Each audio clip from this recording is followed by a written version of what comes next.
Perfecto, bueno, quiero darle las gracias a la Cámara de Comercio de Lima por invitarnos el día de hoy a conversar de un tema tan interesante como es la ciberseguridad.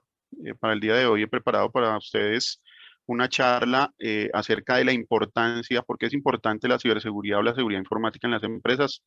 Y yo soy gerente de productos de seguridad para Media Commerce y esperamos que el día de hoy se lleven de verdad una información muy valiosa. Como ya lo decía, vamos a compartir el contenido en la plataforma. Bienvenidos a los asociados que nos acompañan en la tarde de hoy y vamos a dar inicio entonces a la presentación.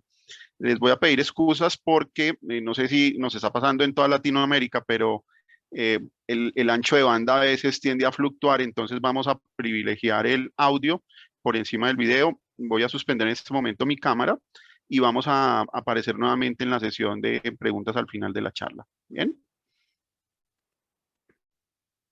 ok, muy bien.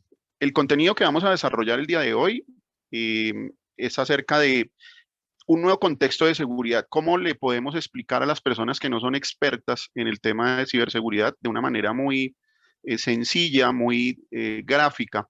¿Qué es eso de la seguridad de la información y qué está pasando en la actualidad? ¿Qué es ese, por qué las MIPIMES y se relacionan con las Smart Cities y qué riesgos estamos viendo nosotros en esta nueva forma de trabajo? Que sería la parte 2.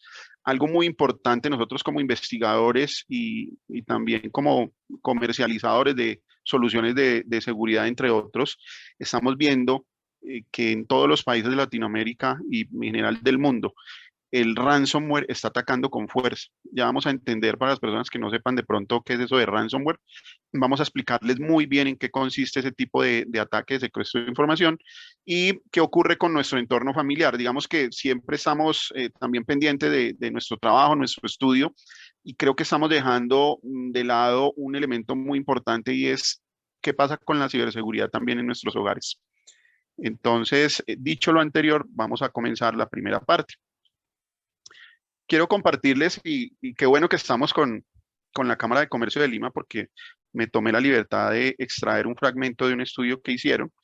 Es simplemente reconocer que la economía mundial, la economía mundial, de acuerdo a estudios de entidades muy prestigiosas, sí, el Foro Económico Mundial, el Banco Mundial, FMI, concuerdan en que se contrae la economía en cifras que van del 5,2 al 10%, ¿sí? Lo que pasó del año. Y según avance la vacunación en 2021, pues vamos a ver una mejora, pero nos va a costar mucho tiempo recuperarnos de los efectos de la pandemia. En un estudio del Ministerio de Producción, de la Producción de Perú en 2017 nos hablaba de que más de 1,9 millones de MIPIMES, micro, pequeñas y medianas empresas formales, operan en el mercado peruano. Entonces, nada más y nada menos que ese segmento de empresas corresponde al 90% de las empresas formales en la economía peruana, ¿sí? Crean alrededor del 85% del total de puestos de trabajo. Ojo la importancia que tienen las pymes y eso no ocurre solamente en Perú, en todas las partes del mundo, generan aproximadamente un 40% del Producto Interno Bruto. Son las mayores generadores de empleo de este tipo de empresas. ¿Mm? Con respecto a Perú, el estudio de la Cámara de Comercio nos indica que para 2020 posiblemente caería un 3,7 el Producto Interno Bruto por el efecto del COVID-19 y entender pues que esa crisis económica causada por la pandemia ha causado no solo en Perú, sino en toda Latinoamérica daños enormes a la economía, ¿cierto? Impacta muy fuerte a las pymes, ¿sí? Este segmento de empresas es la más afectada, las MIPIMES. Vemos cómo los servicios de alojamiento, hostelería salieron muy afectados, todo lo que tiene que ver con agencias de viaje, ¿cierto? La industria textil, el tema de confección también salió muy golpeado. Y para empezar a entender la brecha entre los grandes presupuestos de las grandes corporaciones y las pequeñas y medianas empresas, pues estas últimas tienen muy pocas probabilidades de sobrevivir luego de un ataque cibernético, ¿sí? Hay estudios que hablaban de que más o menos el 43% de las pequeñas empresas en América Latina fue víctima de violaciones de datos. Sin embargo, nosotros estamos convencidos que el número es mucho mayor. ¿Por qué estamos convencidos? Porque muchas de estas empresas no tienen los medios ni siquiera para detectar ataques, ¿sí? Y cuando tienen pérdidas, son pérdidas catastróficas. Imaginémonos que un secuestro de información se queda con la lista de clientes, con la lista de inventarios, con la lista de nóminas, ¿sí? Entonces son unas situaciones bastante complejas. Quise también presentarles esta infografía del Banco Mundial porque digamos que en su estudio no solo, digamos, las proyecciones estaban hacia el 3.7, sino que también la caída que llamó la atención en la región es que Perú estaba marcando un descenso más importante en el Producto Interno Bruto, pero por fortuna, pues ya empezó todo este tema de la vacunación y en realidad confiamos que se revierta esta dinámica económica y pueda tener unos efectos mucho mejores.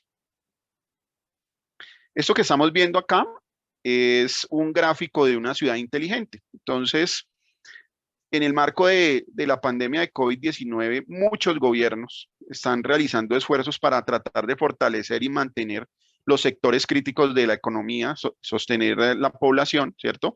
Como toda la red de salud hospitalaria, todo lo que tiene que ver con servicios públicos, transporte, entre otros, ¿cierto?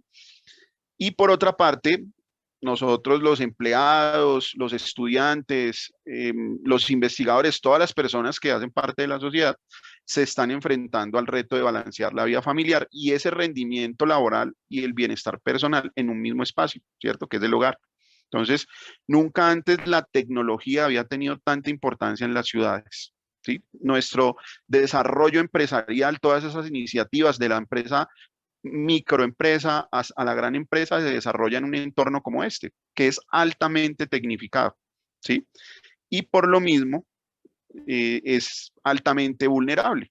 ¿Sí? Digamos que el concepto de Smart Cities lo han venido desarrollando muchos países como una estrategia de desarrollo sostenible, ¿cierto? Es decir, que sea autosuficiente, que genere un número adecuado de empleos, que el medio ambiente se cuide, que la mayor cantidad de personas esté conectada.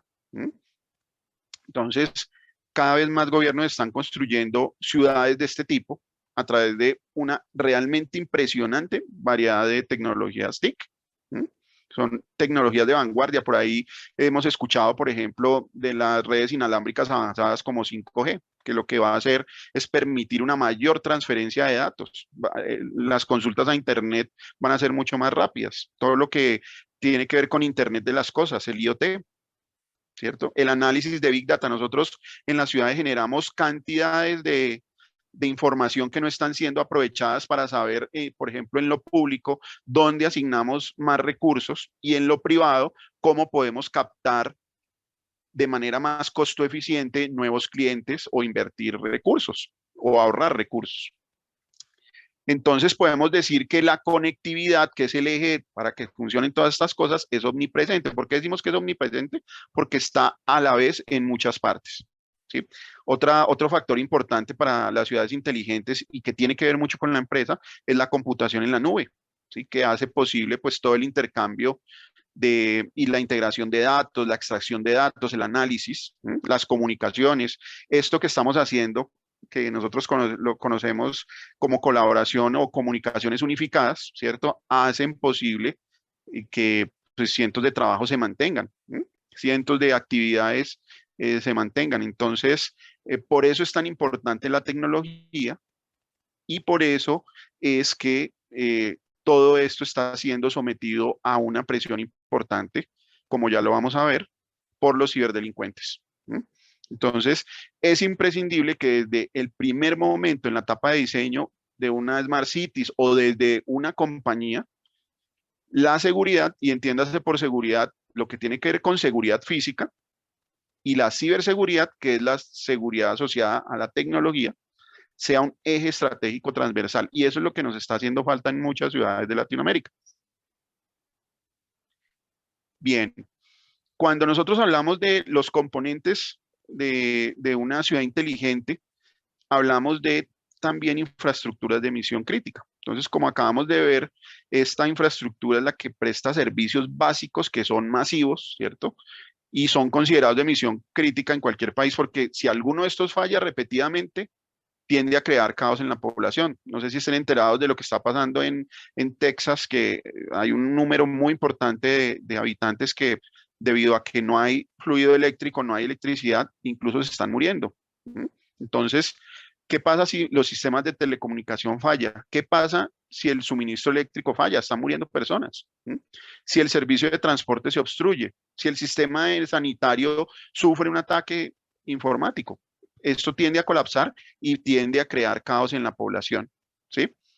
Les pregunto, ¿quiénes son los proveedores de todas estas infraestructuras de emisión crítica? Las empresas, las micro, pequeñas, medianas y grandes empresas son los que le proveen productos, bienes y servicios a estas infraestructuras de emisión crítica. Entonces, se ha comenzado a entender que un punto vulnerable de la cadena económica, de esa cadena de valor económica, son los proveedores. ¿Por qué? Porque generalmente o antes no se hacía un análisis exhaustivo de quién es mi proveedor de servicios o de bienes y resulta que al no estar lo suficientemente eh, cubiertos a nivel de tecnología de ciberseguridad, pues eso se está volviendo una vía para que a estos sistemas, a estas industrias que tienen unos presupuestos muy grandes, entraran ataques cibernéticos. Entonces, para irnos poniendo en contexto. Otra cosa que nosotros consideramos un sensor, y los invito a hacerlo si no lo están haciendo a menudo, es consultar las noticias de ciberseguridad. Nosotros podemos crear de manera muy sencilla unas alarmas o unos recordatorios para que nos diga, si bien diario o cada semana, cada 15 días o mensual, que me mande noticias de un tema en particular. Yo puedo colocar ahí una regla que diga ataques cibernéticos en el mundo o en Perú. ¿Mm? Cuando nosotros consultamos los diarios y los titulares de prensa, pues comenzamos a ver cómo en todo el mundo, inclusive en Perú, estamos llamando la atención de que el tema, la ciberdelincuencia está creciendo, que hay un riesgo muy importante. Aquí nos dicen, por ejemplo, que a través de correos electrónicos están llegando ataques cibernéticos, ¿sí? Se preguntan cómo evitar ser víctima de un ciberataque.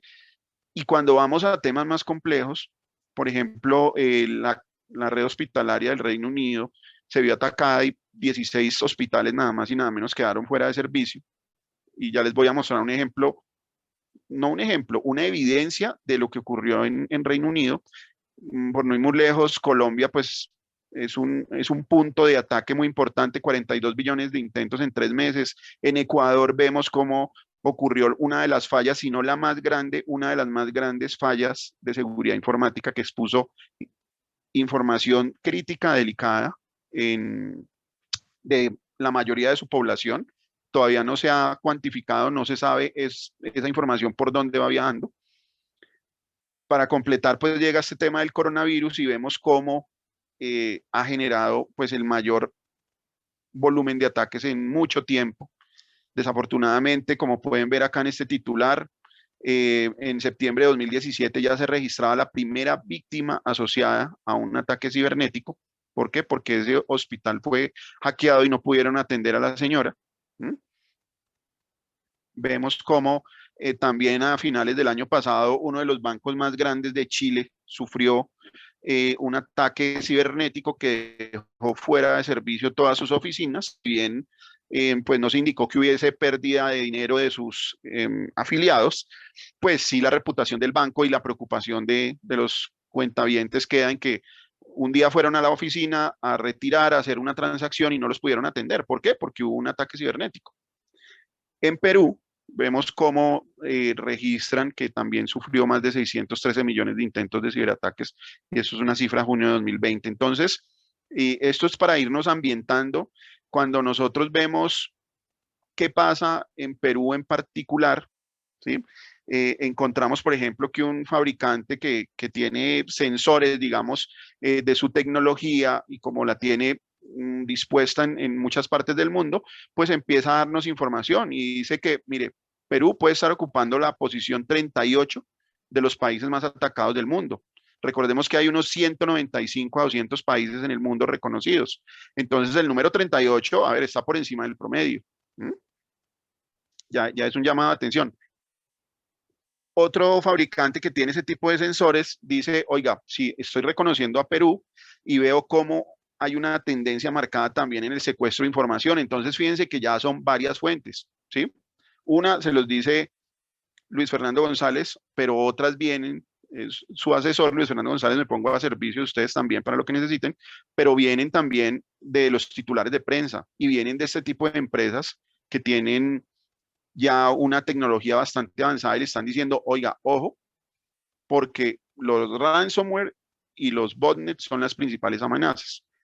Como vamos a definir el ransomware más adelante, rápidamente un botnet, pues es el nombre genérico en el cual se denomina que cualquier grupo de computadores infectados y que están siendo controlados, ojo, controlados por un atacante de una manera remota, a eso denominamos botnet. ¿Listo? Entonces, generalmente es un hacker, lo que llamamos un hacker o un atacante, crea ese botnet usando un software malicioso que infecta una gran cantidad de máquinas.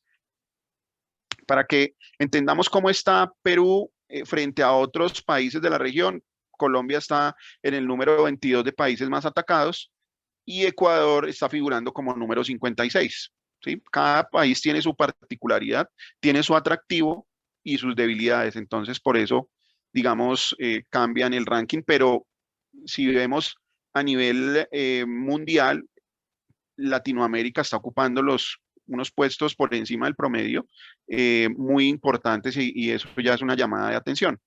Rápidamente algo de cifras, desafortunadamente pues los resultados no han sido alentadores, ¿cierto? Durante los últimos meses las amenazas cibernéticas han ido en aumento y una de las razones por las que se ha generado esto es el hecho de que desafortunadamente las empresas no le dan la importancia que deberían a la ciberseguridad. Según una encuesta de Ernst Young de Perú, el 36%, ojo, solo el 36% de las compañías incluye la ciberseguridad en las iniciativas empresariales desde la etapa de planificación. Era lo que les decía al inicio. Si yo, eh, cuando voy a desarrollar una idea, un proyecto empresarial o cuando lo tengo avanzado, mi prioridad es la producción, mi prioridad es la comercialización, y dejo al final elementos como cómo protejo mi información, ¿sí? No le pongo presupuesto, por ahí vienen los problemas. Dice que el 51% de las compañías en Perú sostienen que la relación entre ciberseguridad y las líneas de negocio es inexistente o neutral. ¿Sí? Es decir, no hay una relación, un vínculo entre lo que hace mi compañía y la priorización de una necesidad de seguridad informática. Y algo que asombró a los investigadores es reconocer que el 27% de las compañías en Perú incluyen la ciberseguridad en la planificación de nuevas iniciativas. Entonces, ese es un hecho que los mismos investigadores dicen que sorprende, que tomen en cuenta solamente el 27% en las empresas para sus planes a futuro. Otra cosa que llama mucho la atención es que cuando hablamos de soluciones ya de seguridad informática, se encontró que en esa misma proporción solamente el 78% de empresas considera tener una solución de estas. Se encontró que solamente o no están implementadas en la totalidad el 62% de soluciones de backup y que una solución de firewall solamente llega al 60% de empresas, que es una solución elemental en las estrategias de seguridad. A nivel región, pues podemos decirle que ha crecido en más de un 81% las denuncias por delitos informáticos, la suplantación de sitios web, y tiene mucho sentido, ha crecido en una proporción tan grande como es más del 400%, porque los atacantes, para conseguir dinero fácil, están falsificando los portales de compra o los portales transaccionales, ¿sí?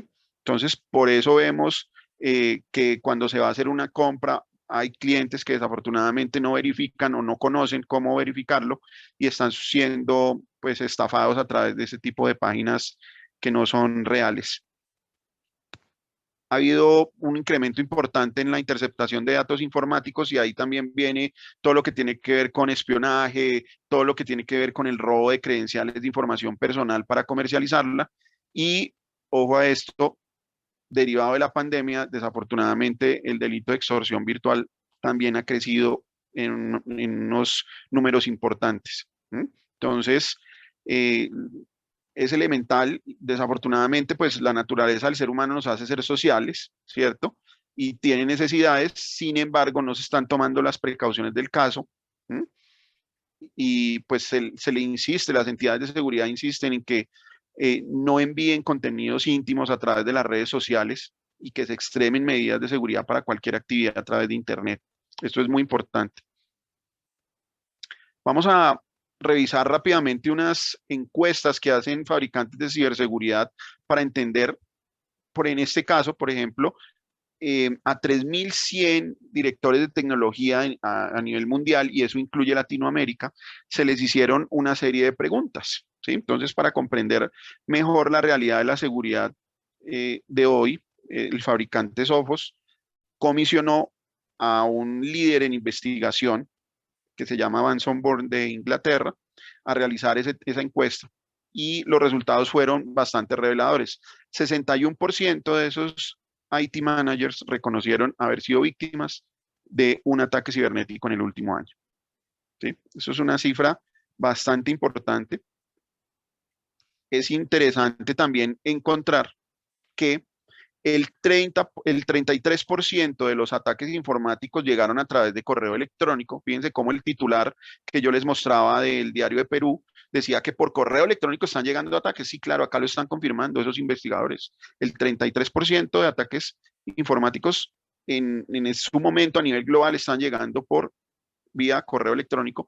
El 30% visitando sitios web maliciosos, es decir, cuando hacemos una consulta y desafortunadamente no tenemos las precauciones del caso, consultas de ocio, por ejemplo, ¿cierto? Podemos estar entrando a páginas que descargan sin saberlo software malicioso. El 14% se sigue presentando a través de dispositivos de almacenamiento como USBs o discos duros, y el 23% a través de deficiencias en el código como están escritas las aplicaciones. Es decir, hay brechas, hay puertas traseras que los hackers especializados aprovechan, ¿sí? Y vulneran, y de esa manera pues pueden perpetrar los ataques cibernéticos. Algo interesante es que en promedio las organizaciones tardaron hasta 13 horas en identificar amenazas en la red. Entonces, el 17% de los gerentes de TI no supieron cuánto tiempo estuvo la amenaza en su entorno antes de encontrarlo, ¿sí? Y desafortunadamente esa propensión a ser víctimas de ataques cibernéticos, ojo con eso, no es el resultado de una falta de protección, todo lo contrario. El 91% de esas organizaciones estaban ejecutando por lo menos una solución de ciberseguridad actualizada en el momento del ataque. Entonces, esto nos lleva a pensar, ¿cierto?, que hay agujeros en las defensas que permiten que esas amenazas pasen, y si no se sabe cómo entró la amenaza, pues va a ser difícil evitar futuros ataques. Entonces, lo que se busca es que dentro del plan que se traza para la parte de ciberseguridad, hablen con las personas de TI y podamos revisar y podamos construir alrededor de estas reflexiones. Venga, yo tengo cómo identificar un ataque, ¿sí? Yo qué elementos tengo de ciberseguridad y para qué me están funcionando, ¿sí? De pronto me están haciendo falta algunos. Aquí tenemos también a CyberEdge indicándonos que en otra encuesta diferente, a 1.200 gerentes de TI, se les preguntó cuáles eran sus mayores preocupaciones a nivel de ataques informáticos, y dijeron, mire, los software maliciosos, malware es el sinónimo o la definición de malicious software. Entonces, el software malicioso, ¿sí?, que infecte los computadores, los servidores, las aplicaciones. El phishing, que ya vamos a ver una definición de ese mal que abunda en el mundo y que está relacionado con el correo electrónico o incluso con las redes sociales. Y fíjense cómo el secuestro de información y los ataques de denegación de servicio, esto que les estoy presentando es lo que está por encima del promedio. Los ataques de denegación de servicio, que son esos ataques remotos que de tantas peticiones que le hacen a los equipos, a los servidores, terminan por tumbarlos, ¿sí? o sea, no tienen la capacidad de responder a tantas peticiones y imaginemos que la página del distribuidor de cajas, el distribuidor de alimentos, es atacado por un ataque de negación de servicio y son tantas las peticiones que la página queda inservible. Y eso es una realidad, está verificado. Otra cosa que los invito a partir de hoy a consultar a manera de información, cultura general, es el reporte global de riesgos que ofrece el Foro Económico Mundial todos los años. ¿Sí? ¿Por qué los invito a esto? Las empresas aseguradoras, los bancos y muchas empresas, sobre todo financieras, pero también de riesgos, consultan este informe porque ofrece una perspectiva muy amplia sobre las principales amenazas que pueden afectar la prosperidad mundial en el año inmediatamente siguiente y también en la próxima década. ¿Por qué es importante este informe? Porque lo hacen más o menos unos 800 expertos mundiales tomadores de decisión, ¿sí? Y se les pide que clasifiquen sus preocupaciones en términos de probabilidad, a ver, yo pongo acá en el puntero, de probabilidad de ocurrencia y de impacto. En esta gráfica que estamos viendo quiere decir que todo lo que esté por encima de este promedio, entre más hacia arriba y a la derecha, es más peligroso. El año pasado las enfermedades infecciosas, porque este informe sale todos los eneros de cada año, se encontraba en esta posición, o sea, un alto impacto, pero una poca probabilidad de ocurrencia. Y fíjense cómo se movió al cuadrante más importante, porque obviamente es algo que nos está impactando. El cambio climático también está en primera línea. Digamos que las armas de destrucción masiva, Dios nos ampare, tienen un impacto tremendo, pero en ese momento una poca probabilidad de ocurrencia, pero miren cómo se mueven los ataques cibernéticos y todo lo que tiene que ver con la parte de TI, ¿sí? Siempre están marcando como por encima del promedio y debajo de cosas tan importantes como el cambio climático y todo lo que están viendo acá. Entonces, es muy importante comprender esto y tenerlo a la mano porque es una manera tal vez de predecir los eventos que pueden estar ocurriendo. Pues cuando tenemos un enfoque hacia el riesgo.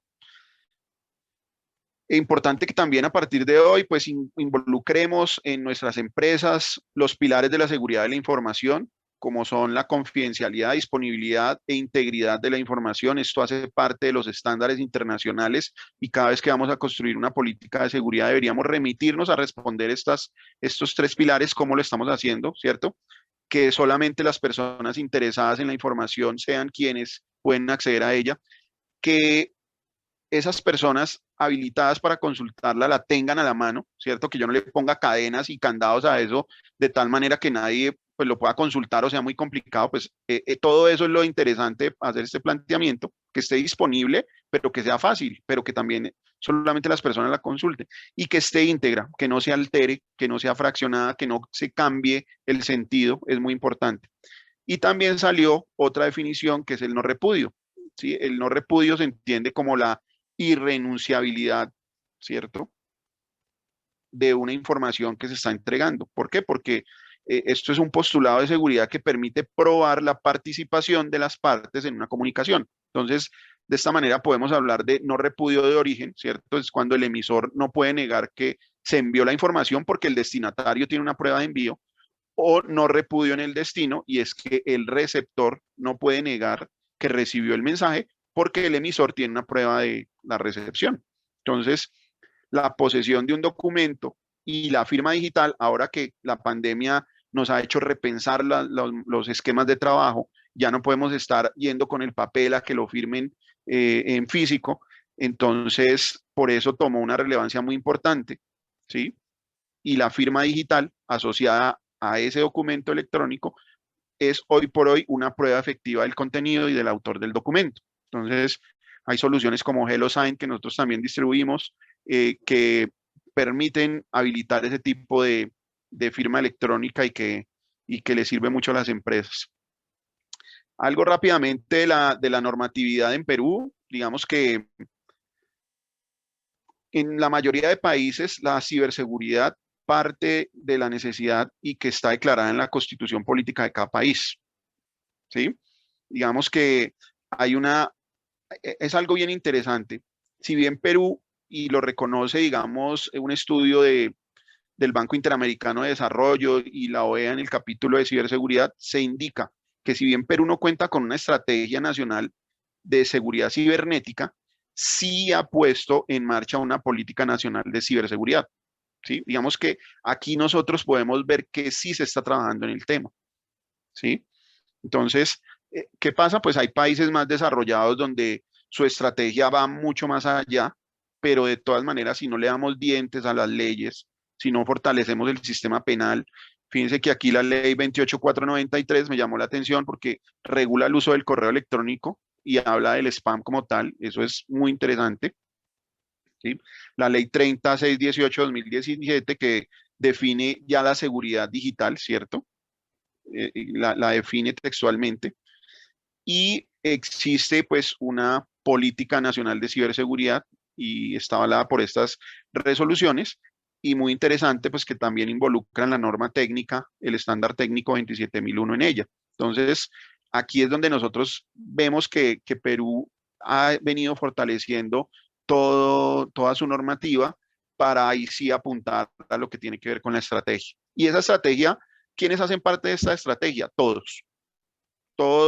La sociedad peruana, toda la sociedad latinoamericana, toda la sociedad mundial.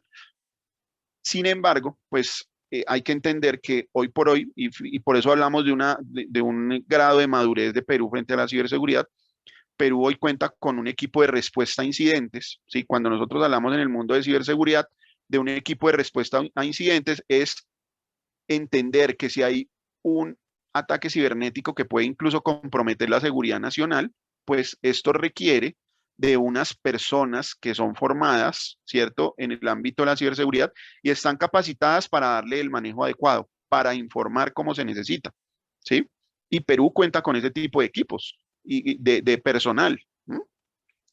Es el PCERT, ¿cierto? Cuya misión pues es la de coordinar y prevenir el tratamiento y respuesta a incidentes de seguridad informática en instituciones, por ejemplo, del sector público. También ayuda con estrategias y políticas para satisfacer pues todo lo que tiene que ver con la necesidad de seguridad y la información del Estado. ¿Mm? Algo también interesante es que hay la DIVINDAT, que es la División de Investigación de Delitos de Alta Tecnología, depende de la Policía Nacional y es una unidad, una división de investigación, pues como lo dice su sigla de delitos informáticos. ¿Mm? Entonces, eso también muestra un grado de madurez importante. Otra cosa que también quiero reconocer es que cada vez más países están haciendo parte del convenio de Budapest. Para las personas que no sepan, el convenio de Budapest es un estándar mundial en la lucha contra la ciberdelincuencia, sino que tiene un componente muy importante porque primero promueve la cooperación entre los estados miembros, ¿sí? Contra delitos relacionados contra la pornografía infantil, que es un flagelo en nuestros países. Desafortunadamente, la brecha económica, social, hace que este delito persista, perdón, que ese delito se encuentre en las redes, en Internet. Entonces, cuando vemos países que se han hecho miembros, y en el caso de Perú, si no estoy mal, en 2019 hizo miembro del convenio de Budapest. Colombia, por ejemplo, solamente hasta marzo del año pasado se asoció. Pues vemos, fíjense lo que les decía de indicadores, son indicadores de que realmente se está haciendo un trabajo importante en lo que tiene que ver con seguridad de la información. Rápidamente vamos a ver aquí los por sector o por vertical económica.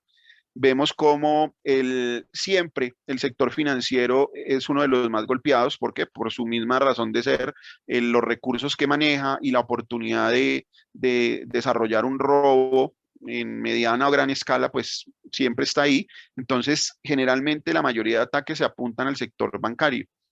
Sin embargo, vemos que el sector bancario es de los que más recursos tiene también para protegerse. Y aquí viene de nuevo lo que hablábamos de las MIPIMES.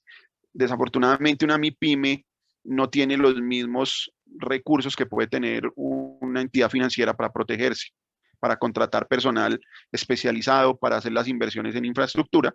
Entonces ahí es donde tiene que innovar el empresariado, los asociados, y ver cómo empresas que prestan servicios, que hacen esas inversiones y le pueden entregar como servicio la solución, ¿sí? Es importante entenderlo.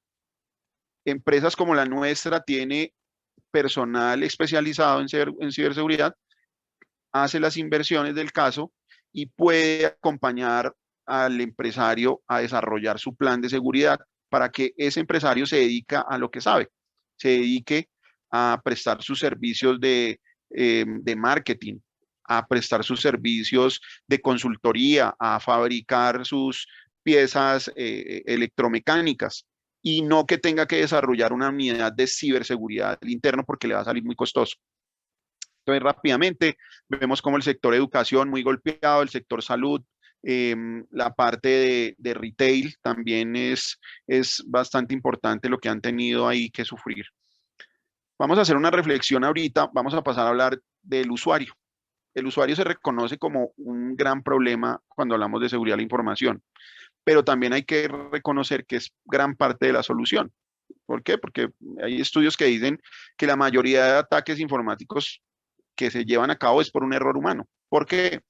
Porque, como lo vamos a ver ahorita, el usuario, fíjense que aquí una empresa puede invertir en seguridad física, pero si la puerta no tiene mantenimiento, la dejan abierta y esto no salta una alarma porque está desatendido el tema, pues no importa la inversión que hagamos porque la puerta va a estar abierta y van a poder hacer una intrusión, ¿sí?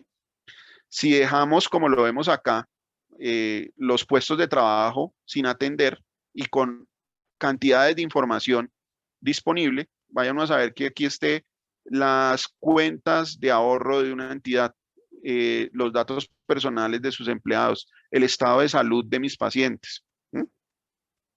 El desarrollo de mi diseño de polea, una cosa a la cual yo le invertí investigación y desarrollo y la tengo almacenada en estos cartridges, pero resulta que los tengo por fuera de la bóveda, el personal no lo está cuidando, llega alguien y se lo roba, pues ahí perdemos, ¿sí? Perdemos la ventaja que podíamos tener. El correo electrónico generalmente es una de las preocupaciones cuando las personas dejan sus computadores desatendidos, pues le están abriendo paso realmente e información en sus escritorios, como lo podemos ver aquí, estamos dejando allí información pues a la mano de cualquiera. Recoger USBs es una práctica realmente que debe abolirse. Si los atacantes quisieran llevar a cabo una intrusión cerca de una empresa, puede haber un café, un restaurante, y la plagan. Ellos no escatiman en recursos y dejan USBs muy bonitas en el café más próximo a la empresa que yo quiero atacar. Y la probabilidad, para que tengan en cuenta, de que esa USB termine en un computador de la empresa es altísima, ¿sí? Entonces hay que tener cuidado con eso. Las claves de seguridad pegadas en POSITs, ¿cierto?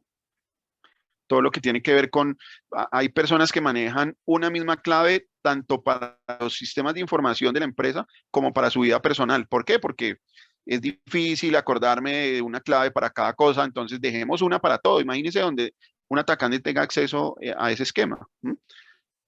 Desafortunadamente también hemos visto que hay maniobras, y eso pasa mucho en Latinoamérica. Saben que este tipo de fraudes los han analizado en el exterior y se asombran, en realidad por la capacidad que tiene Latinoamérica de hacer este tipo de montajes.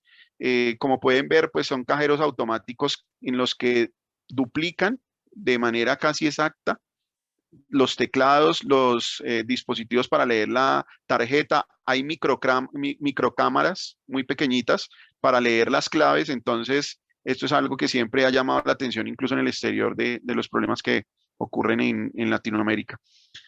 Para comprender todo eso que pasa a nivel de la ciberseguridad hay que entender también el Internet, ¿sí?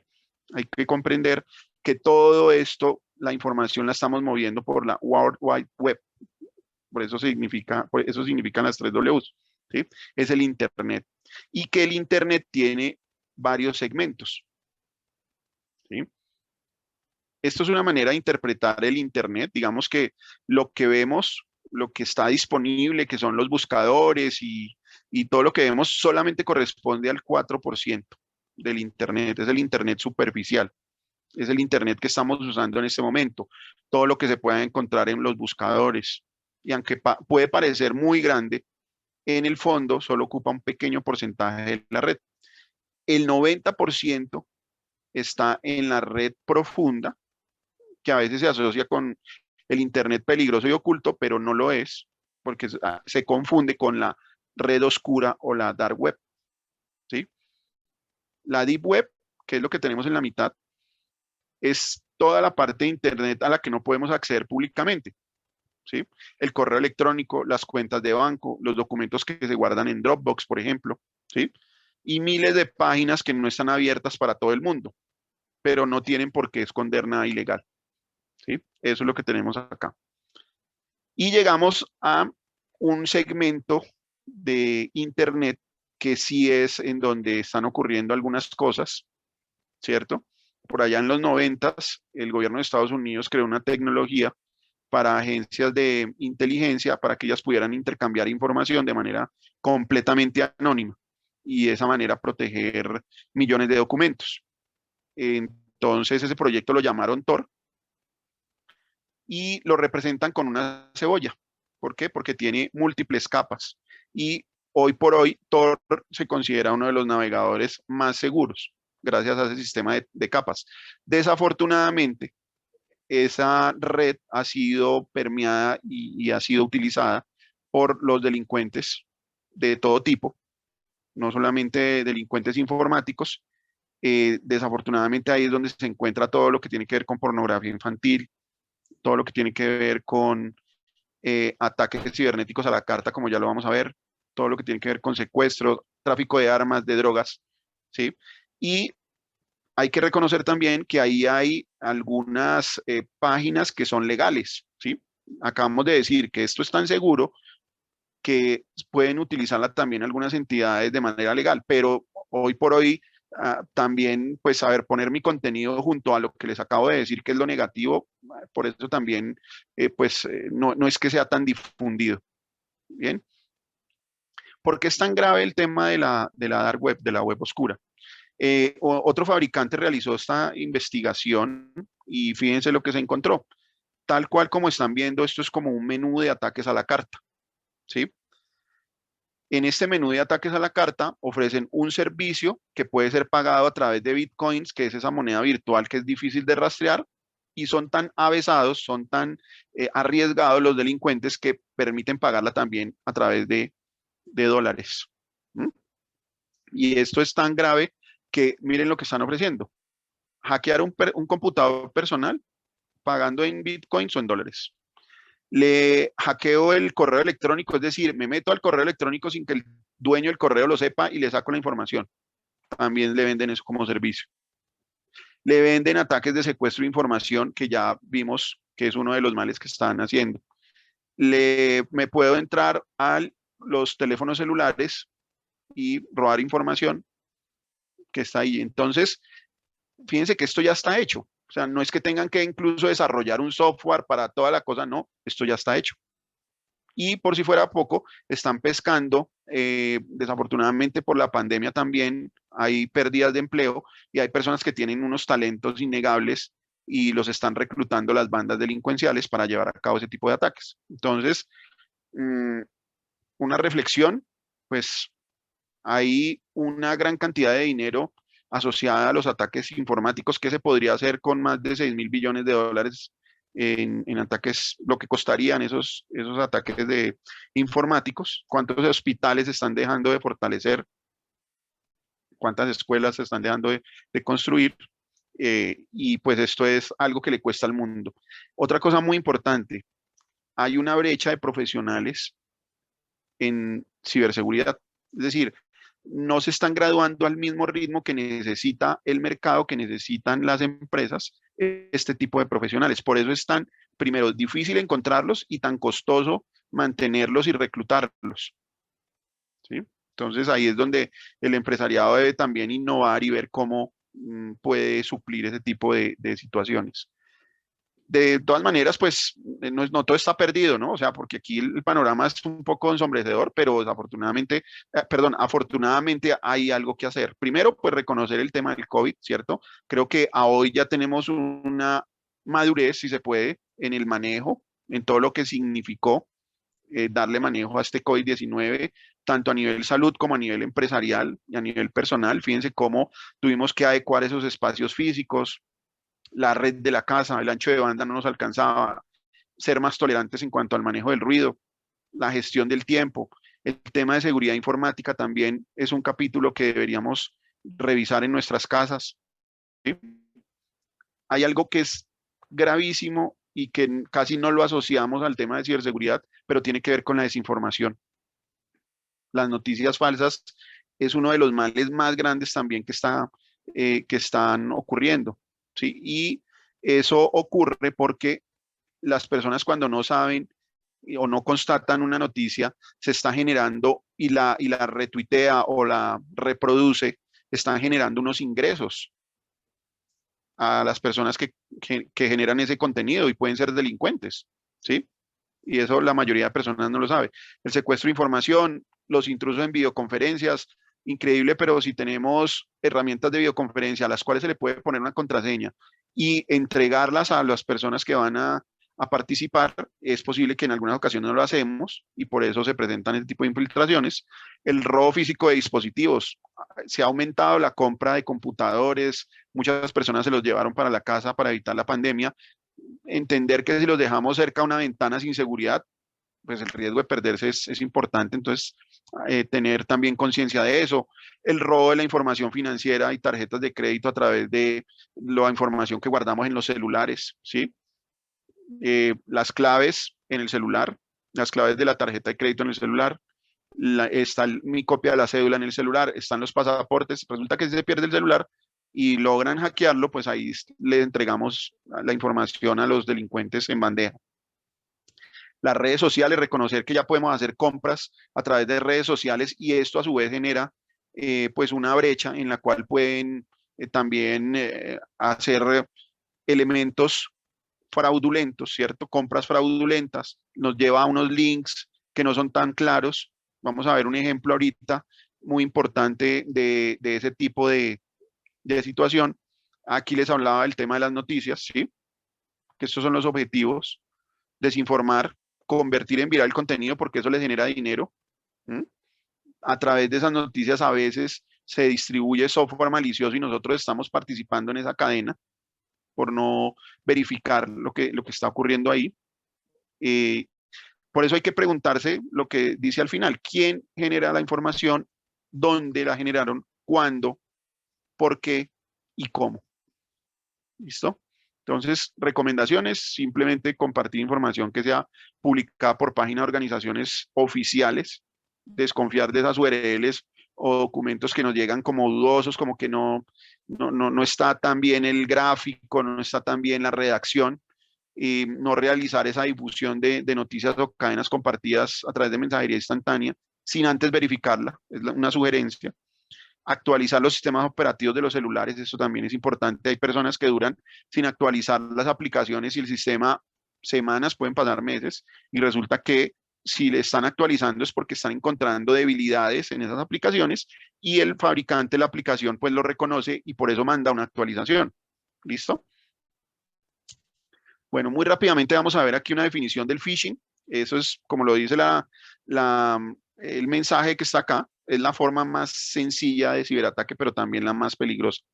Phishing proviene de la palabra inglesa fishing, que es pescar, ¿cierto? Y hace alusión a utilizar una carnada, ¿verdad?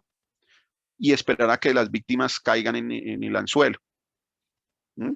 Entonces, nosotros en informática le llamamos phishing a un conjunto de técnicas que buscan engañar a la víctima, ganándose la confianza, haciéndose pasar por una persona, empresa o servicio de confianza que es suplantado, ¿sí? No es la empresa o servicio real, y de esta manera manipulan a la víctima y hace que realice unas acciones que no debería realizar, como cuáles: revelar información confidencial, descargar un archivo, hacer clic en un enlace, ¿sí?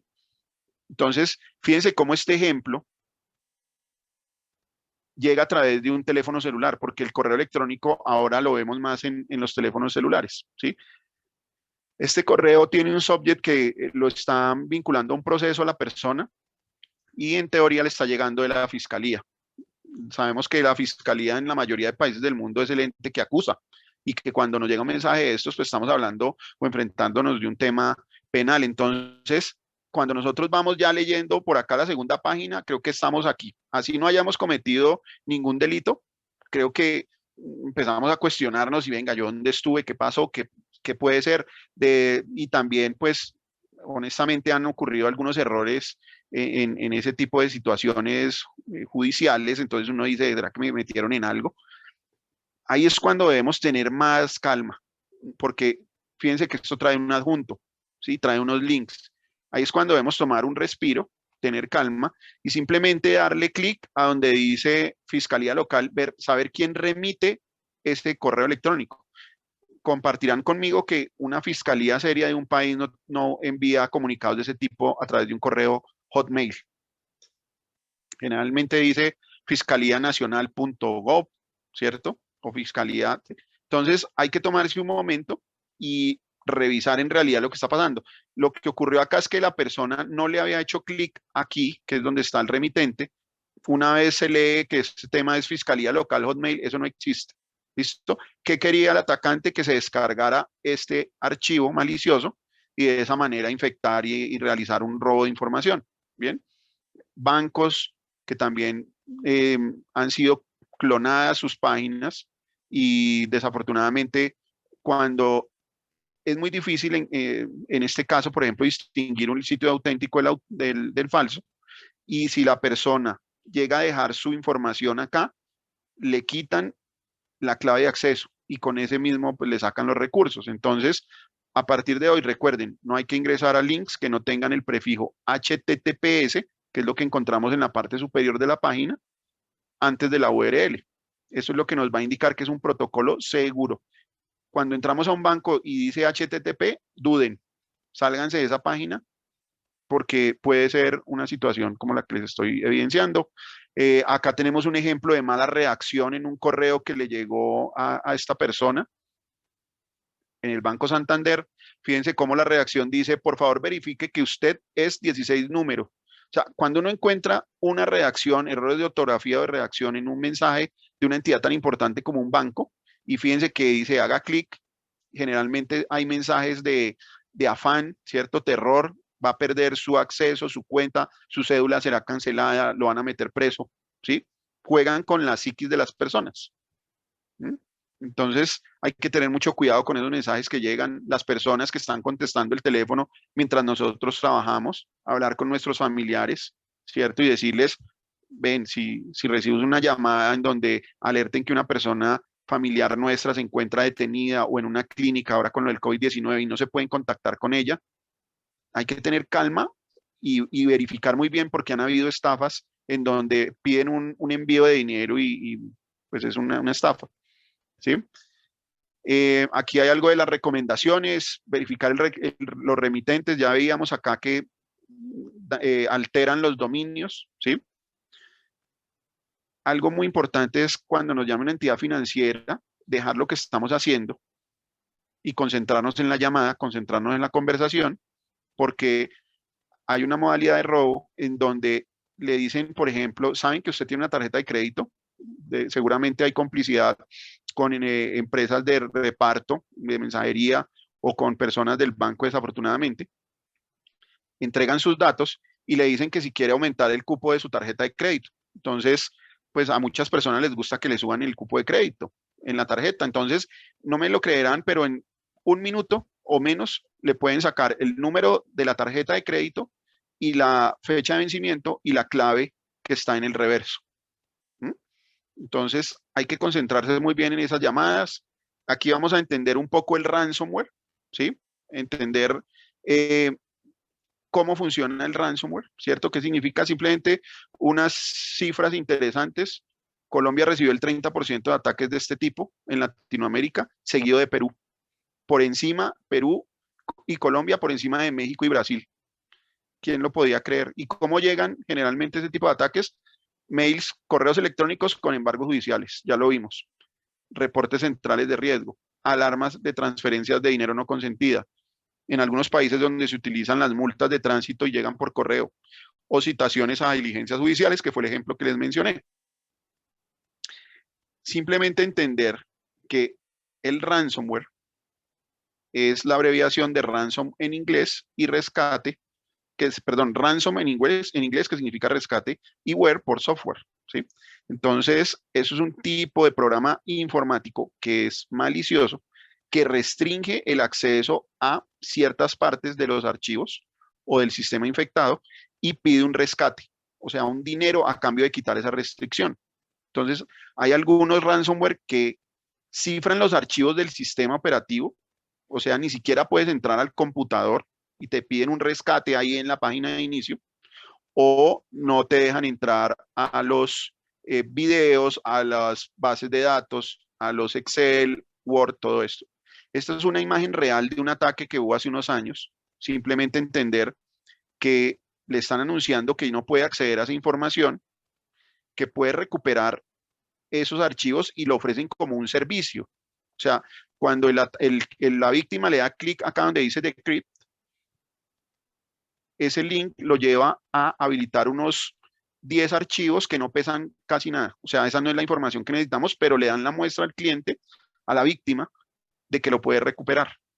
Entonces aquí de nuevo, juegan con la mente de las personas y le ponen un reloj en donde le están mostrando cuándo se pierde la información y cuándo se duplica el pago de la extorsión, ¿sí? Entonces aquí le están diciendo que el pago se va a doblar en 3 días y si no se va a perder en 7 días la información, ¿sí? Aquí ya han transcurrido 2 días con 23 horas y 6 días con 23 horas respectivamente y le dan la clave de pago a través de los bitcoins. ¿Cómo luce un archivo sin que haya sido alterado o haya sido encriptado? Pues es legible. Cuando ocurre el ransomware, queda ilegible.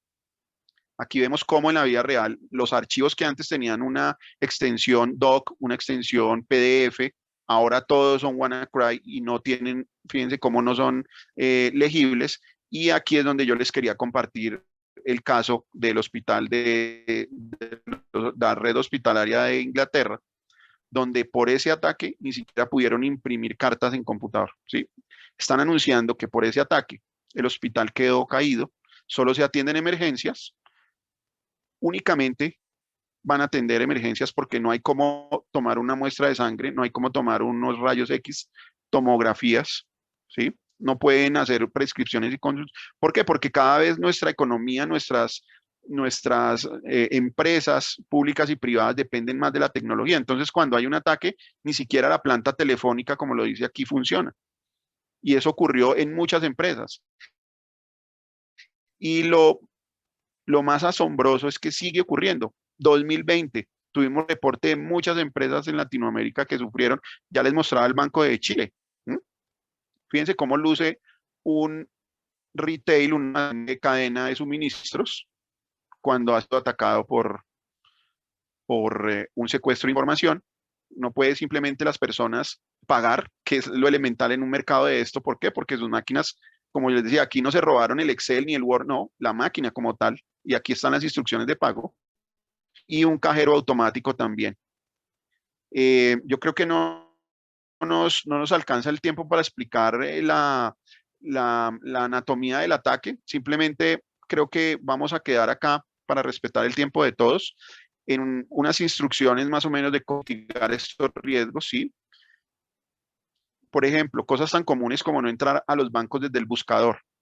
Eso de que yo entro a Google y le doy Banco del Perú, no lo deberíamos hacer. Si ya sabemos cuál es la URL, digitar www.bancodelperú.com, ¿sí? ¿Por qué? Porque así es como me lleva el atacante a través del buscador a caer en su página.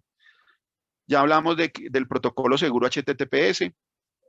Cuando hay dudas, pues consultar a la entidad. En el caso de la fiscalía, venga, yo llamo a la fiscalía sin miedo. Yo no debo nada, señor. O si he tenido algún proceso, pues también afrontarlo, pero no permitir que vayan a hacernos un daño con ese tipo de secuestro de información o de ataques informáticos. Ya hablamos de educar a los integrantes de la familia, ¿sí? Para que no suministren información. Asegurarse de usar los recursos que pone a disposición las empresas. O sea, muchas veces nosotros en las empresas compramos con mucho esfuerzo soluciones, por ejemplo, para que desde la casa el empleado se pueda conectar con mis sistemas de información, con mis aplicaciones, y para eso se necesita una VPN, pero olímpicamente vemos cómo con botón derecho las aplicaciones que lo permiten la desactiva, porque tienen una opción equivocada de que eso le bloquea el computador o lo pone, eso es mucha concientización, es invitarlos a este tipo de charlas a sus empleados, las podemos hacer. Las soluciones de antivirus que estén actualizadas, cambiar las claves del Wi-Fi, no publicar, por ejemplo, los links de videoconferencias a menos de que sean masivas, ¿sí? Si yo voy a tener una reunión de mi empresa que solo le incumbe a la parte financiera y a la parte de la gerencia, pues no la pongo en Twitter, no la pongo en Instagram. ¿Por qué? Porque eso es lo que buscan los atacantes a nivel mundial como retos. Venga, yo me meto y hago un chiste, pongo pornografía o le pongo atención a ver qué me robo.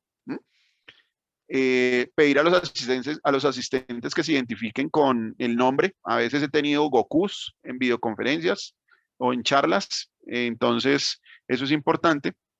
Controlar, ya vimos los dispositivos de almacenamiento, no perderlos de vista, mantenernos informados. Ya sabemos que es un buen hábito consultar qué ocurre en el mundo. Muchas veces cuando yo consulto una situación de ciberseguridad en Europa, todavía no ha llegado a Latinoamérica y tenemos una ventana muy pequeñita para cubrirnos. Y por último, seguir las directrices de las compañías relacionadas con seguridad de la información.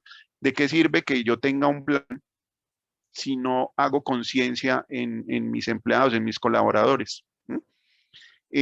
Vamos a dejar hasta acá. Voy a habilitar en este momento la cámara y vamos a proceder con las preguntas y respuestas. ¿Les parece? Muchas gracias, señor Luis. Vamos a dar 5 minutos para que los asociados puedan ir escribiendo sus preguntas. Asimismo, por favor, les pido que puedan registrar, por favor, en el siguiente link sus datos para poder hacerle entrega de las diapositivas y el certificado de participación. ¿Me logran escuchar bien? Sí, veo que Yo estoy escuchando, correcto. ¿Sí? Sí, ¿me escuchan bien? Perfecto. Por favor, ingresen sus datos en el siguiente link que les estoy compartiendo en el chat, mientras que van escribiendo sus preguntas. ¿Sí? Les damos 5 minutitos. Asimismo, quiero aprovechar para comentarles que nosotros tenemos un grupo de socios en el chat, la cual también se los voy a compartir si desean estar de repente informado de todos los eventos que vamos nosotros realizando día a día.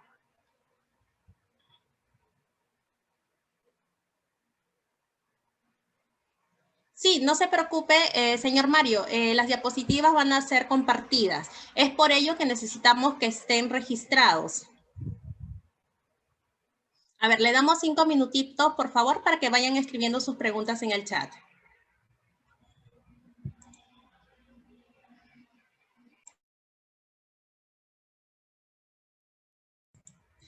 Mientras tanto, vemos que ya tenemos una pregunta del señor Gonzalo Herrera.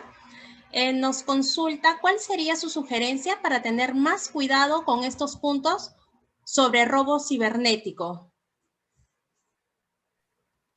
Bueno, buenas tardes, estimado Gonzalo. Muchas gracias por la consulta.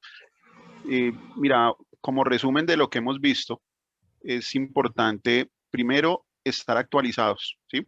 A veces leemos las noticias políticas, económicas, pero dejamos detrás las tecnológicas. Entonces, es un poco meternos en el día a día, qué es lo que está pasando, así como vemos desafortunadamente delincuencia armada en las calles, también hay delincuencia cibernética. Entonces, primero, entender lo que está pasando en nuestra sociedad, en nuestro entorno, ¿sí? En nuestro país, y a partir de ahí trazar una política. ¿Sí? Cómo, de acuerdo a lo que yo les mostré, podemos trazar una política que me permita a mí asegurar una lista de chequeo. ¿cierto? Entonces, ya vimos que hay que poner las contraseñas más fuertes, no hay que dejarlas pegadas en los computadores, no hay que recoger USBs de la calle, no hay que tratar de no dejar las contraseñas en los teléfonos celulares, ¿sí? Si estamos hablando ya de un entorno empresarial, pues es el momento de preguntarnos si necesitamos una asesoría, puede ser paga o no paga, pero entender qué soluciones son las que me permiten, por ejemplo, asegurar mi red, qué soluciones hay para los computadores y que evite que la información sea robada, que a través de correo electrónico no lleguen ataques maliciosos. Entonces es un poco abrir la puerta a la conversación para entender qué soluciones habrían para cerrar ese tipo de brechas. Muchas gracias. Tenemos otra consulta del señor Roberto Tejeda. Nos indica, ¿las nubes son realmente seguras? Esa es una muy buena pregunta, porque muchas gracias al señor Tejera. Resulta que cuando se contrata una nube, a las personas que de pronto no saben, piensan que porque es una nube que nos brinda Microsoft o nos brinda Azure y nosotros contratamos la base, lo esencial de la nube, eso ya viene por defecto asegurado y resulta que no. Si ustedes leyeran la letra pequeña de ese tipo de contratos, prácticamente le transfieren la responsabilidad de la seguridad de sus datos a usted como cliente, a usted que es la persona que está implementando la nube. Entonces, el hecho de que nosotros nos movamos a la nube por sí no es 100% seguro y de hecho hay un postulado muy importante a nivel de seguridad de la información. No importa que tengamos la máxima seguridad, no vamos a poder cubrirla al 100%. Siempre va a haber un riesgo. De lo que se trata el riesgo es de mitigarlo, disminuirlo, no eliminarlo. ¿Sí? Entonces, cuando hablamos de temas de nube, le puedo confirmar que también tiene que colocarle esos candados a la información, a los servidores, para poder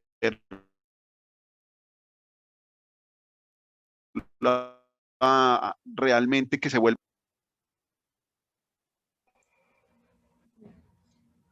Correcto, muchas gracias. Tenemos otra consulta del señor Jorge. Nos dice, si bien esto es a nivel empresarial, la protección de activos, pero ahora que estamos en el boom de e-commerce, vemos que los bancos cubren más a los compradores que a los proveedores. Esto se da con cualquier pasarela, por lo que veo. ¿Qué tendría que hacer los bancos para proteger los e-commerce? Vale, muchas gracias por la pregunta. Bueno, en particular, cuando hablamos de bancos, no es muy común que ellos estén informando cuáles estrategias o soluciones de seguridad tienen implementadas, ¿sí? Digamos que ellos tratan también de cubrir un poco al detalle qué soluciones tienen para que los atacantes no les quede tan fácil entender cómo vulnerarlos. Pero ya lo veíamos, estimado Jorge, que los bancos son quienes tienen mayor presupuesto y al interno nosotros sí vemos que utilizan aplicaciones específicas. Podemos hablar, por ejemplo, de un firewall de aplicaciones web, ¿sí? Que nos va a permitir evitar todo lo que tiene que ver con inyección de código SQL. ¿Eso qué quiere decir? Que alteren, por ejemplo, su página donde se hacen las transacciones, ¿sí?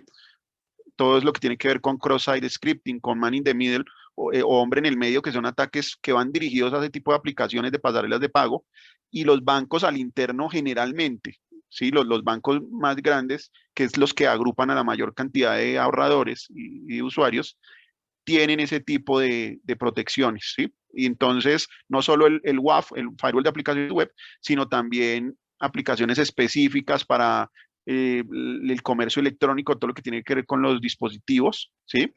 Y lo extienden en muchas ocasiones a los proveedores. Han habido ataques muy grandes en el mundo que han entrado precisamente por eso que nos indica Luis, que es perdón Jorge, que es el proveedor. Entonces, por eso es que también hemos visto que los bancos y muchas industrias están desarrollando listas de chequeo basadas en estándares como ISO 27000, donde simplemente le preguntan al proveedor cómo maneja su información. Dependiendo de esas respuestas que dé y de la verificación que haga una auditoría, pues le abren la puerta para que usted sea proveedor o se la cierran. Eso también hay que decirlo. ¿Mm? Correcto. Gracias. Tenemos otra pregunta de Rosario Arellano. Denunciar un robo informático es muy tedioso. ¿Se cuenta con alguna otra forma de hacer la denuncia? Bueno, eso es una realidad y de nuevo, pues nosotros vimos cuando vimos la parte normativa que Perú ha dado unos pasos muy importantes, dando herramientas al sistema judicial para poder tipificar este tipo de delitos. Sin embargo, es cierto lo que dice la señora Rosario en el sentido de que todavía hace falta el desarrollo de plataformas muy versátiles, muy sencillas, donde se pueda hacer ese tipo de denuncias. Hay países que ya lo permiten, hacer una denuncia en línea, ¿sí? No se necesita ir a la estación o no se necesita desarrollar un proceso muy complejo para hacer ese tipo de denuncias. Yo ayer hice casualmente una prueba para ver cómo estaba funcionando un sistema que se llama el CAI virtual y me recibieron la denuncia por chat, por ejemplo, ¿sí? Obviamente se identifican, la contraparte era la Policía Nacional. Yo les envié un correo electrónico donde se estaba haciendo una suplantación de una entidad pública y pues allá la tomaron, ¿sí? La toman como una investigación de oficio porque no hay un daño, a ver, hay que ver, ¿hay daño económico o no lo hay? ¿Sí? O hay daño a la persona o no lo hay. Entonces, eh, fíjense que ya es más común encontrar ese tipo de mecanismos para hacer las denuncias. ¿Mm? Nos falta, pero ya se está haciendo. Correcto. Tenemos otra pregunta del señor Efraín. ¿Es recomendable contratar un servicio en la nube en otro país como España? Efraín, muchas gracias por la consulta. Esto va a tener mucho que ver con la normatividad. ¿Mm? Hemos encontrado casos en donde temas de seguridad nacional, y voy, por ejemplo, a hablar de ministerios de defensa, pues no permiten que la información salga del país y tiene que ser manejada en los data centers que están ubicados en en su propio territorio nacional. Entonces ahí hay que evaluar el nivel de criticidad de la información, ¿sí? No quiero decir con esto que no sea recomendable contratar nubes fuera del país o del territorio nacional. De hecho, es una manera de ahorrar costos y, a ver, empresas tan prestigiosas como Amazon, empresas tan prestigiosas como Microsoft, Google incluso, entenderán que tienen distribuidos a nivel mundial sus data centers, porque sería muy complejo colocar de pronto data centers en ciudades que no tienen la infraestructura necesaria a nivel de electricidad, a nivel de transporte, ¿sí? Instalaciones tan complejas y tan costosas como esas. Entonces, en este momento, y hay estudios que dicen que la nube es la que va a llevar como la voz del desarrollo tecnológico. O sea, todas estas plataformas que nosotros estamos viendo, los firewalls, que son los dispositivos de pronto físicos, todo eso está llevando a la nube. Entonces, la respuesta, yo diría que sí es recomendable contratar el servicio de nube. Cuando hablamos de España, es simplemente ver el cambio horario, porque hay ocasiones en donde nosotros estamos a 7 horas de España y de pronto un soporte técnico no va a ser tan sencillo y se nos reduce nuestro día laboral de 8 horas nuestro acá en Latinoamérica a 3 o 4, y eso no es lo que se busca. Entonces, desde que los acuerdos de servicio estén clarísimos en ese contrato, creo que no habría inconveniente, señor Efraín. Muchas gracias. Tenemos otra pregunta del señor José Luis. ¿Cómo protegernos de estas estafas bancarias, pagos fantasmas y casos parecidos? Vale, muchas gracias, José Luis. Mi recomendación inicial es, si yo estoy haciendo transferencias o consultas financieras desde el dispositivo móvil, desde el celular o la tablet, ¿sí? Que a veces lo utilizamos más para hacer el tipo de consultas o de transacciones. Una pregunta sencilla, ¿ya descargamos una aplicación de seguridad para el celular, por ejemplo? Entonces, esa es una primera cuestión que hay que evaluar, y si no lo han hecho, pues hay varias aplicaciones sin costo, incluso que podrían implementarse. Obviamente las que son de pago, pues generan una seguridad mayor. ¿Listo? Entonces, primero, a través de qué dispositivos estoy haciendo las transacciones. Ojalá que esos dispositivos tengan un antivirus si es el PC o un antivirus para dispositivo móvil si es desde el celular. Lo segundo, ya lo veíamos, llamadas del banco, dejo de hacer lo que estoy haciendo y pongo atención a lo que me están diciendo por la línea, porque ese tipo de delitos ha aumentado. ¿Listo? Entonces, concientización, entender que hay asaltantes ahí, atentos a las personas que estemos, de pronto no ponemos atención, ¿cierto? Y dejamos la información a la mano de los delincuentes. Entonces, es eso. Correcto. El señor Sergio nos consulta cómo se puede detectar el ataque a mi red. Gracias, Sergio. Bueno, para esto hay, yo diría que mucho de la ciberseguridad es sentido común, ¿sí? Yo les digo esto a las personas que trabajan con nosotros y a nuestros clientes porque hay términos incluso que desconocemos y ninguno pues pretendemos graduarnos como especialistas de ciberseguridad a menos de que lo estemos estudiando. Entonces, primero pues consultar en internet, pero otra cosa es, por ejemplo, estoy mirando mi pantalla leyendo un documento y veo que el mouse se empieza a mover solo, la flechita. Eso no es normal. ¿Listo? Entonces, o está dañado el mouse o hay alguien tratando de hacer algo en el computador. ¿Listo? Está excesivamente lento y yo no estoy haciendo como nada normal. Entonces, ya esos son indicios de que algo no está bien. ¿Cómo se puede detectar el ataque? Pasando el antivirus, ¿cierto? Revisando que yo tenga un antivirus actualizado, ¿cierto? Eso sería bien importante. También necesitamos entender que si estamos hablando del entorno corporativo, lo que le decía a la persona que nos hizo la pregunta al inicio, venga, yo trazo una línea de tiempo y trato de realizar las inversiones a nivel de seguridad perimetral, a nivel de seguridad de usuario, a nivel de seguridad de aplicaciones que me permitan brindar pues una seguridad adicional. ¿Qué pasa? Con esos elementos yo puedo evaluar si están atacándome o no, ¿sí? O sea, si yo no tengo una herramienta la cual yo le doy, la activo, le hago ese escaneo y me dice, oiga, si usted tiene aquí tantos virus, le están entrando por el puerto tal, pues no voy a poder detectar qué está ocurriendo en mi red. Necesitamos elementos que hagan esa evaluación. Correcto, ya vamos a ir terminando con las preguntas. Acá tenemos una más. Nos comenta, los proveedores de Internet que incluyen en su servicio la seguridad gestionada muchas veces aducen que algunas configuraciones dentro de sus dispositivos, ya sean router, deben ser estándares y rígidos, lo cual afecta la navegación y política del trabajo en algunas empresas. La pregunta sería, ¿se le debe exigir responsabilidad ante incidentes o ataques a pesar que solicitamos ser más flexibles con algunas reglas que ellos administran? Sí, yo creo que ahí estamos hablando y vamos a separar los temas. Es un tema bastante serio, bastante complejo, ¿sí? Porque estamos mezclando dos partes. Uno, los ataques informáticos, de quién es la responsabilidad. Y dos, qué tan flexibles o no son esas soluciones cuando las administra un tercero y no el cliente. ¿Listo? Porque ¿Por qué ocurre esa administración exclusiva de parte del que presta el servicio, del operador? En muchas ocasiones es porque el cliente no cuenta con los conocimientos adecuados para hacer el manejo de esa tecnología. Entonces, eso puede ser una de las razones. La segunda razón, digamos que el cliente tiene el conocimiento, pero el responsable contractualmente del servicio es el prestador, el operador.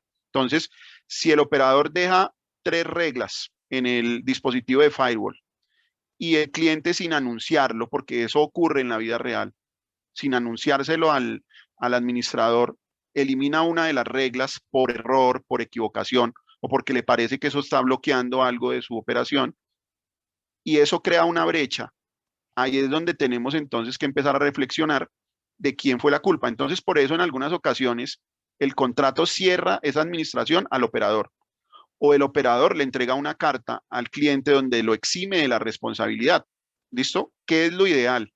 Que antes de hacer la implementación se pueda hacer una charla, una consultoría, un análisis de las necesidades de mi cliente. No, es que yo tengo una clínica y llegan médicos a las 3 de la mañana y necesito habilitar una VPN. Entonces, usted no me deja. Ah, bueno, señor. Entonces, venga, nosotros creamos una política o le habilitamos esa disponibilidad.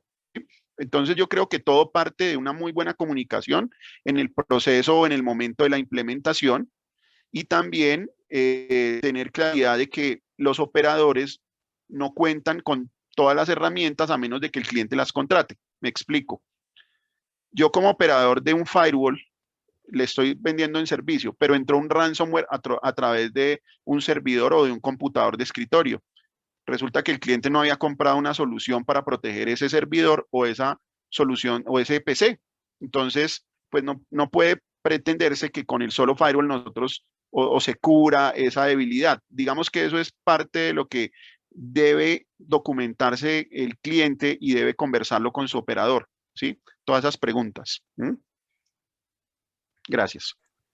Muy bien, muchas gracias. Ya hemos terminado con la rueda de preguntas. Vamos en realidad a terminar. Muchas gracias al señor Luis por esta exposición.